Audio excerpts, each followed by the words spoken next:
이번 총선이 딱 끝나고 나니까 지금 현재 그 총선 당선자 중에 보면은 안상수 전 인천시장 그리고 송영길 전 인천시장 두 명의 전 인천시장이 이번에 총선에 당선이 됐습니다. 그러니까 결과론적으로 보니까 인천에서 볼 때는 이제 세 명의 이제 시장, 그러니까 현재 현 유종복 시장을 포함해서 전 시장 2명, 현 시장 1명, 꼭 3명의 시장의 어떤 그런 경력을 갖고 계신 분들이 이제 어떤 인천의 정치의 주요한 역할을 할 수 있는 이런 지금 상황이 됐습니다. 그래서 누가 지나가는 말로 농담으로 인천의 시장이 3명이냐라는 얘기도 이제 그냥 웃는 말로 하긴 하는데요.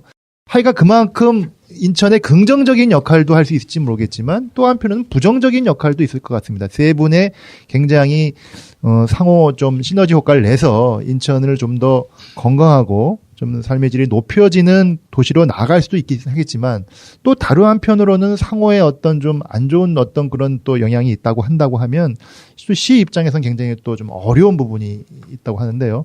그래서 뭐 농담 삼아 공무원들 사이에서도 굉장히 이런 문제 때문에 또 혼선이 있을 수도 있지 않냐라는 지적이 있는데 오늘은 좀 그 얘기를 좀 한번 해보도록 하겠습니다.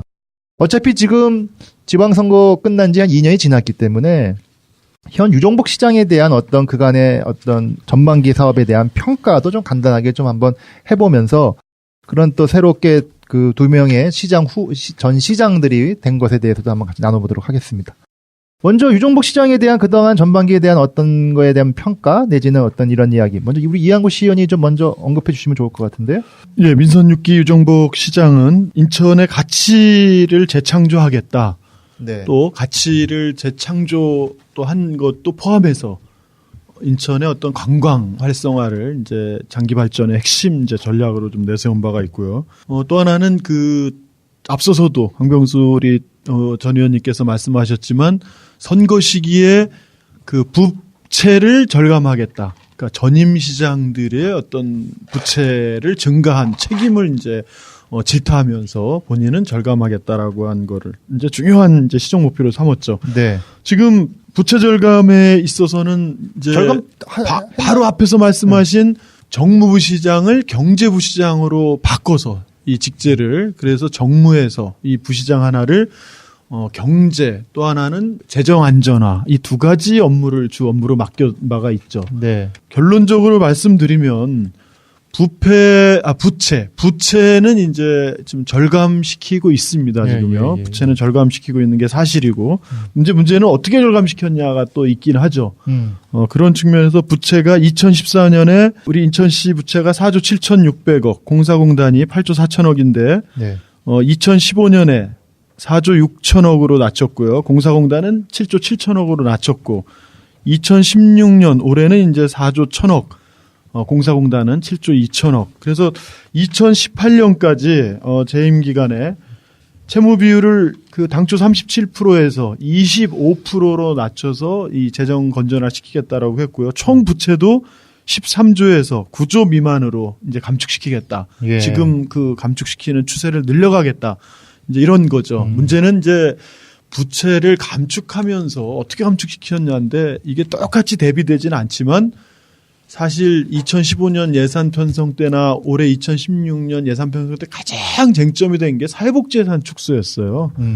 사실 이 부채를 감축시킨 것만큼을 다 사회복지 예산을 축소한 건 아니지만 실제 사회복지 예산을 이제 상당수 축소시켰고 또 문화예술이라든가 우리 시민들이 아주 이렇게 체감하는 교육비 이런 부분에 대한 예산들을 이제 많이 이렇게 사실은 축소했죠. 서민 예산을 네. 축소한 거군요. 네, 축소했죠. 물론 이제 부채 감축한 만큼 그대로 다 그거 축소한 건 아니지만 우리 시민들로선 체감이 컸다는 거예요. 네. 더군다나 우리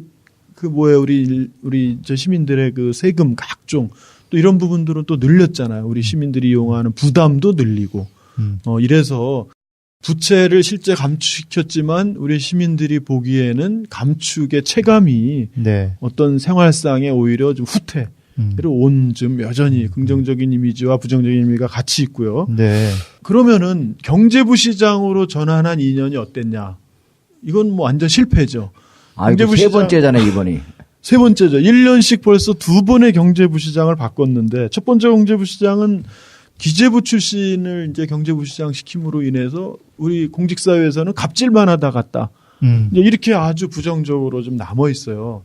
경제부 시장으로 전환할 때 사실 의미가 있었습니다. 왜냐하면 유정복 시장이 관료 출신이기 때문에 정치인이면서도 상당히 그런 관료적 이런 정치를 좀 오래 했다고 평가받아서 우리 인천시가 갖고 있는 경제 발전, 대한민국 경제를 선도하는 이런 역동적 이런 부분에 투자 유치라든가 여기에 본인의 어떤 능력이 이거는 있지 않아요. 네. 이래서 본인이 갖고 있지 못한 이 부분을 경제부시장으로 극복하길 바라는 마음에서 사실은 우리 의회도 이제 조건부로 이런 걸 동의한 건데 문제는 2명의 전임 경제부시장이 전혀 그 역할을 못했다는 거예요. 배국한 부시장 마찬가지고 두 번째 부시장을 했던 홍순만. 누구예요? 홍순만 이 부시장도 사실은 국토부 출신이에요. 대부분을 철도 쪽에 근무한 관료 출신이란 말이에요. 1년 동안 사실 유정복 시장의 철도 관련 공약을 해결하는 기틀은 마련했지 모르지만 우리 인천이 처해 있는 재정 위기를 인천이 갖고 있는 이 경제 발전의 역동성으로 이 순깅으로 하기에는 전혀 그 역할을 못하고 갔다는 거죠.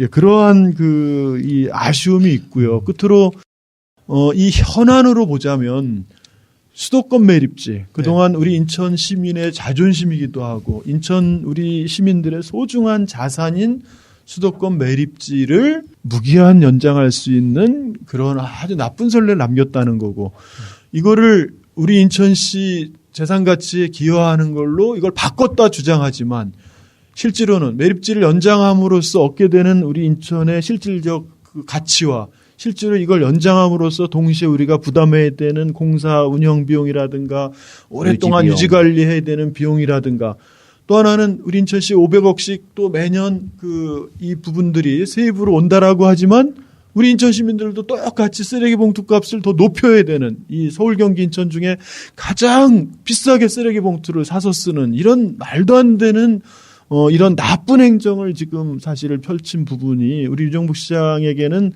앞으로 상당한 이 부분이 씻을 수 없는 과오로 남을 수 있겠다. 그렇게 생각하고 지금 있습니다. 언급해 주신 걸 이렇게 쭉 보니까 3가지 정도를 언급해 주셨어요. 하여튼 부채를 좀 줄이긴 했으나 그것이 서민들한테는 부담으로 작용한 부분이 있었다. 두 번째, 그리고 어떤 경제를 활성화하기 위해서 경제부시장 제도를 도입했으나 부시장의 잦은 변화로 인해 가지고 그것을 일관성에 끌고 가는데 한계가 있었다. 세 번째는 수도권 매립지 문제처럼 인천 시민을 위한다는 시민을 중심으로 하는 어떤 정책보다는 전체적인 어떤 측면을 좀 고려한 부분이 결과론적으로는 인천 시민 전체에는 도움이 됐다고 볼 수는 없었겠다.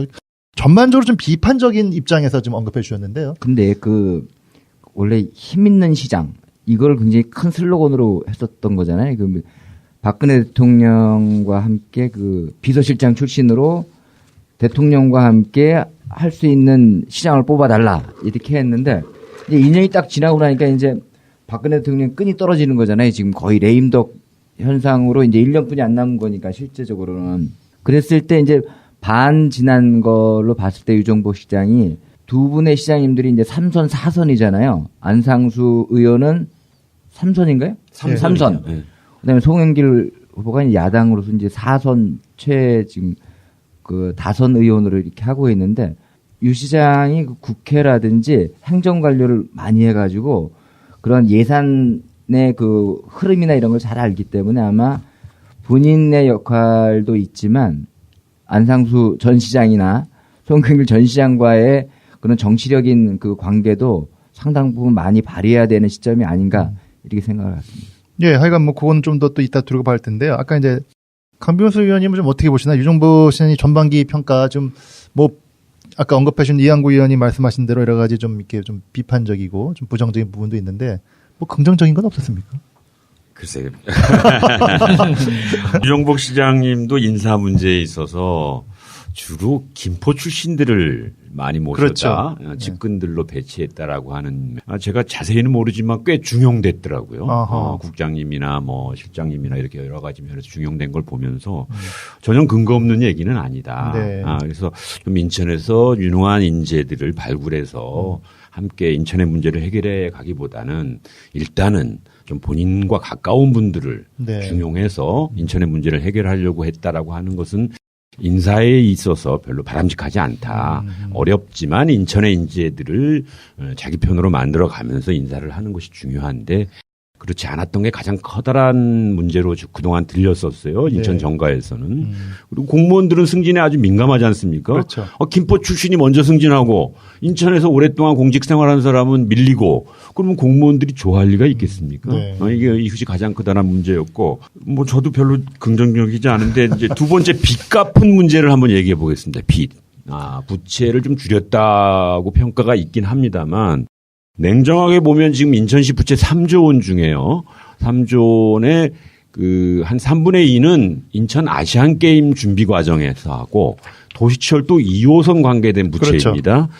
인천 아시안 게임이 2014년도에 끝났으니까 이제 그때까지 아시안 게임 때문에 어쩔 수 없이 인천에서 지방채를 발행해서 아시안 게임을 치르도록 한 약 한 1조 3천억 정도의 부채는 이제 더 이상 늘지 않는 거죠. 늘지 않고 계속 갚아가는 거죠. 그다음에 이제 도시철도 2호선도 이번 7월이면 개통이 되거든요. 그럼 거의 이제 도시철도는 국가에서 50% 예산이 나오고 인천 시비가 50% 나오니까 거의 다 투입된 상황이죠. 네. 따라서 앞에 안상수 시장님이나 송영길 시장님 같은 경우에는 계속 일을 벌였기 때문에 부채를 줄일 수가 없었어요.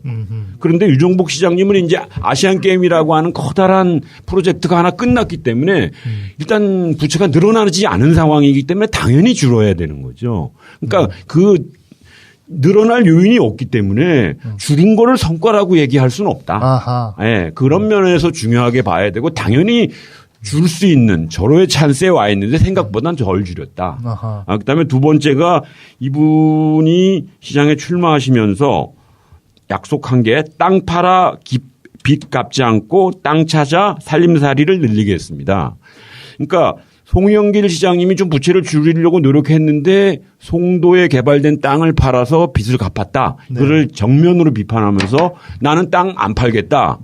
땅 팔아서 빚 갚는 건 누가 못하느냐 이렇게 얘기했었거든요. 그런데 본인도 지금 보면 송도의 6809라든가 A09라든가 여러 군데에 지금 매각을 했죠. 매각을 내놨는데 네. 아직 제대로 팔리지도 않았어요. 그러니까 내놨다는 사실. 우리나라 공매 시스템이라고 있는데 자산관리공사의 공매 시스템에 이미 가보면 인천에 땅이 떡하니 나와 있어요. 한 몇십 조로, 몇천억으로 나와 있는데 아무도 공매를 안 하죠. 2016년 매각 목표가 4,700억입니다. 그러니까. 아니, 땅 팔아서 빚 갚지 않겠다고 했는데 전임시장을 그래서 떨어뜨렸는데 본인은 다시 똑같은 행위를 하고 있으면 참 빚을 많이 진 우리 안상수 시장님이나 빚을 제대로 못 갚고 어쩔 수 없이 아시안게임과 도시철도를 놔야 됐던 우리 송영길 시장님에 이어서 유정복 시장님도 별 다르지 않구나. 앞으로 2년까지 봐도 큰 변화는 없겠구나. 인천 시민 참 어렵다. 인천에 정말 새로운 패러다임이 필요하다 이런 생각을 합니다. 근데 언급한 대로 그 송도 6809 같은 경우는요. 땅이 만약에 안 팔리면 세입 세출을 맞추기 위해서 세출은 지금 다 나가고 있는 거 아니겠습니까? 그 땅 안 팔리면 큰일 나는 거 아닙니까? 송도는요. 네. 땅을 팔려고 매립을 하는 거예요. 이 유정복 시장님이 그 2014년에 7월 1일 임기되시고 2015년 예산 편성할 때 2015년에 땅 매각 계획을 안 했어요. 세입에 세외 수입을 안 잡았어. 바로 우리 강병수 의원님이 말씀하신 것처럼 나는 땅 팔아서 빚 안 갚겠다. 이걸 이렇게 사실은 우리 실정을 잘 모르고 하신 거죠. 우리 인천 시민들의 혈세가 투입돼서 송도 땅을 매립해서 첨단산업단지나 다양한 그런 경제자유구역 1호를 완성시켜야 될 책임과 의무가 있는 게 인천시장이에요. 빨리 돈 투입해서 매립한 거를 빨리 지정 목적에 맞게 빨리 팔아야지 되는 거죠. 그래야지 기업들도 오고 그 기업이 또 세금도 내고 또 거기에 많은 우리 인천 시민들이 고용도 되고 기업이 오면 거기에 수반되는 그런 연계 산업들이 쭉쭉 활성화되는데 1년 동안 강박관념 때문에 그걸 안 했다는 거예요. 자, 그러면 지금은 제가 앞서도 말씀드렸지만 그런 걸 주도해야 될 게 경제부시장인데 땅을 누구한테 팔아야 되냐? 아파트만 자꾸 짓는 이런 건설업자한테 팔아야 될 거냐? 아니면은 왜 우리는 판교처럼 테크노밸리 이런 거를 왜 못하냐. 훨씬 더 많은 첨단 산업단지 계획, 이런 융합 산업단지 계획을 갖고 있는 게 송도인데 네. 왜 그 많은 돈을 투입해서 매립해놓고 왜 그거 하나를 착수 안 하느냐.